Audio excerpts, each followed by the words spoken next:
Welcome back to Charlie Brown Politics. I'm Charles Brown, and today's video is going to be part 2 in our mini-series on what's happened to the left. Each video covers a specific topic or value that the left used to hold but no longer does. Today's video is going to be covering anti-war. Now, you must be wondering, hey Charlie, isn't both the Democrats and the Republicans pro-war? From Obama to Bush Sr. And you would be correct, okay? However, there used to be a time back in the 60s and the 70s where we would have, a much larger movement and protests where tens of thousands of people would come out and actually shake things up. The anti-war movement used to be flamed by our colleges, our institutions like our churches. And slowly over the years, it seems that this movement, our voices are getting smaller and smaller. It's not like it's not happening still to this day. We still have things like Rage Against the War Machine, where a bunch of prophetic voices like Jimmy Dore, Max Blumenthal, Chris Hedges all came out to speak, and I think 3,000 to 5,000 people showed up.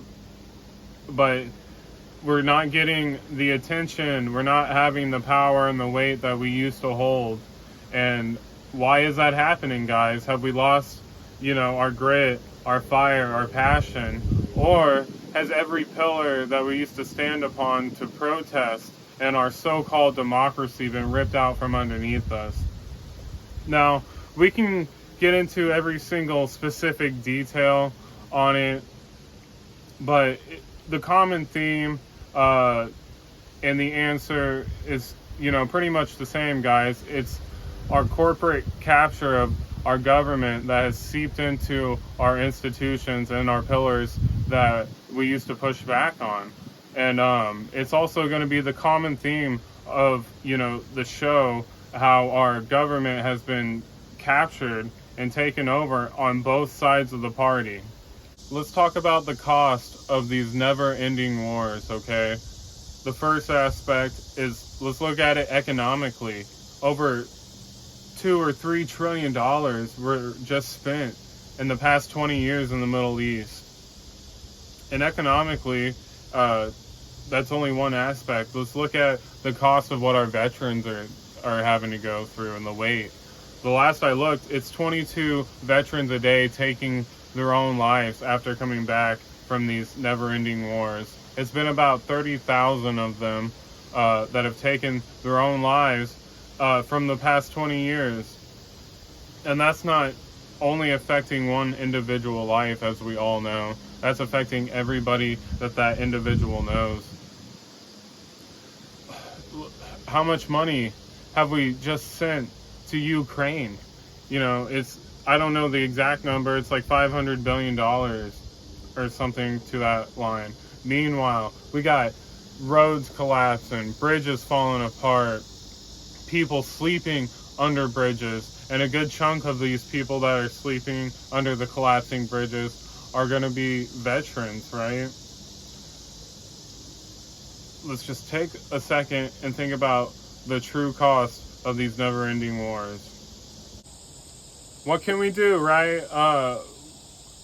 We do what we always do. We speak up, even during the hard times.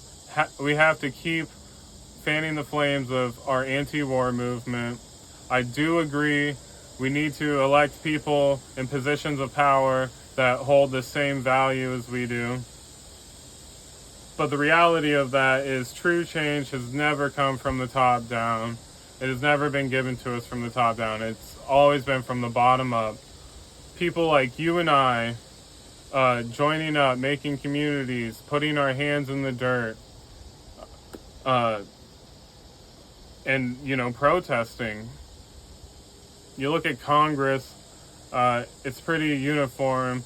Both sides of the aisle are pro-war. You get a few anti-war voices, and ironically, they're from the right. like Thomas Massey and Rand Paul. And we got to support the movements that are happening. And oddly enough, there's actually an anti-war movement and rally going on in New York City. Let me get this right so I don't mess it up. It's Humanity for Peace. I will leave a description and the link below, guys. Look for them. Hashtag no more Hiroshimas. New York City, if you're out there and you can go, amazing. Guys, if you can't go, please look for them. Post them on your social media. Talk about them to your friends, to your family. I will leave that description link in the description. And in conclusion, guys, I want to talk about something one of my subscribers brought up in a previous video. And that is, times are looking pretty bleak, pretty ominous right now. And it can seem hopeless at times. I can agree with that if you look at it from certain perspectives. But we got to keep fighting. We got to keep fanning the flames of our anti-war movement. A little bit of light will keep a whole lot of darkness at bay. And I'm going to tell you guys what I told my subscriber. And shout out to Florida Hitchhiker. I gave him a Chris Hedges quote. And it goes like this. I don't fight fascists because I think I'll win. I fight fascists simply because they're fascists. And with that, guys, keep spreading that little bit of light. Please like, subscribe, comment down below. Has the left truly abandoned the anti-war movement? Let me know what you think. And with that, I will see you guys next time.